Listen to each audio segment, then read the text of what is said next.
तारीख 10 अगस्त 2024। वक्त रात के तकरीबन 2 बजे और जगह वेस्ट यूपी के मेरठ में सरधना का नानू गांव। लोग जब गहरी नींद के आगोश में थे तो अचानक एक घर के भीतर से चीखें सुनाई देती हैं। पड़ोस के घरों की लाइटें जल उठती हैं। अपने घरों से निकलकर गांव के लोग उस घर की तरफ दौड़ते हैं जहां से चीखने की आवाजें सुनाई दी थी। पहुंचने पर पता चलता है कि छोटे भाई गुलफाम ने रुपयों के लिए बड़े भाई आदिल पर मीट काटने वाले धारदार हथियार से हमला किया है। लहूलुहान हालत में आदिल को अस्पताल ले जाया जाता है, लेकिन इलाज के दौरान ही उसकी मौत हो जाती है। परिवार के लोग डॉक्टरों से झूठ बोलते हैं कि रात के अंधेरे में आदिल छत से गिर गया, जिसकी वजह से उसे ये चोटें लगी, लेकिन डॉक्टरों को उसके घाव देखकर हत्या का शक होता है। परिजन पोस्टमार्टम कराने से इनकार करते हैं और लाश को दफन कर दिया जाता है। इस बीच अस्पताल से पुलिस को मामले की खबर दे दी जाती है और अगले ही दिन पीसीआर आदिल के घर पहुंच जाती है। पुलिस पूछताछ करती है तो पता चलता है कि आदिल का छोटा भाई गुलफाम कारोबार शुरू करने के लिए उससे रुपए मांग रहा था और ना देने पर उसने बड़े भाई का कत्ल कर दिया। अब पुलिस केस दर्ज कर गुलफाम की तलाश में जुट जाती है।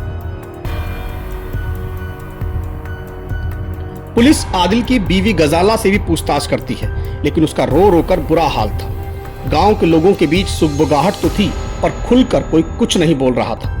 दोनों भाइयों के बीच आखिर ऐसी क्या बात हुई कि गुलफाम ने इस कदर बेरहमी के साथ आदिल को मार डाला। घटना को 4 दिन बीत जाते हैं, लेकिन पुलिस के हाथ खाली थे। 14 अगस्त को जब पुलिस के अफसर अपने काम में लगे थे, तभी थाने में एक शख्स दाखिल होता है।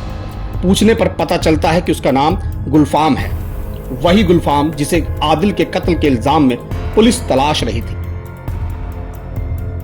गुलफाम से पूछताछ होती है तो एक ऐसी कहानी निकलकर सामने आती है जिसे जानकर पुलिस अधिकारियों के भी होश उड़ जाते हैं। ये कहानी थी 3 साल के निकाह, अवैध संबंधों और 45 लाख रुपए के लालच की। आदिल का कत्ल किसी और ने नहीं, बल्कि खुद उसकी बीवी गजाला ने अपने देवर गुलफाम के साथ मिलकर किया था। मुजफ्फरनगर की रहने वाली गजाला का निकाह मेरठ के आदिल से करीब 3 साल पहले हुआ था। दोनों की एक 1.5 साल की बेटी भी है।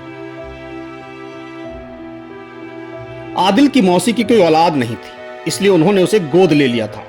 अपनी मौसी के यहाँ पला बड़ा आदिल उनकी मौत के बाद संपत्ति का वारिस बन गया और करीब 60 लाख रुपए कीमत का एक मकान उसे मिल गया।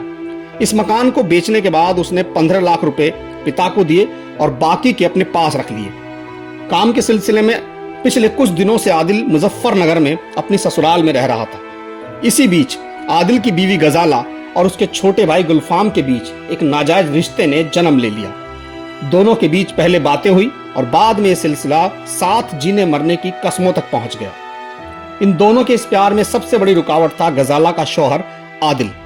10 अगस्त को जब आदिल अपनी बीवी को साथ ले जाने के लिए मेरठ आया तो गजाला और उसके देवर गुलफाम ने मिलकर एक प्लान तैयार किया। इस प्लान के तहत रात के खाने में गजाला ने आदिल को नींद की गोलियां मिलाकर खिला दी।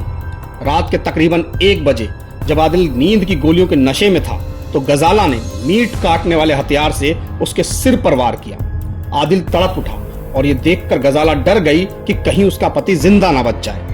अब दोनों ने मिलकर आदिल की गर्दन पर वार किया, लेकिन तब तक आदिल की चीखें सुनकर आसपास शोर मच चुका था। शोर सुनकर गुलफाम मौके से भाग गया और गजाला ने परिवार के लोगों को बताया कि रुपए ना देने पर उसने ही आदिल का कत्ल किया है। इस कहानी पर लोगों को भरोसा भी हो गया था, लेकिन जब गुलफाम को लगा कि वो इस मामले में अकेला फंस रहा है तो उसने थाने जाकर गजाला की सारी पोल खोल दी। दरअसल गजाला का प्लान था कि आदिल के कत्ल के बाद मकान बेचकर मिले 45 लाख रुपए उसे मिल जाएंगे और वो गुलफाम से निकाह कर लेगी। हालांकि बाद में उसने गुलफाम को ही फंसा दिया। फिलहाल गजाला फरार है और पुलिस उसकी तलाश में लगातार दबिश दे रही है। आज के लिए इतना ही। ताजा और बड़ी खबरों के लिए बने रहिए नवभारत टाइम्स ऑनलाइन के साथ।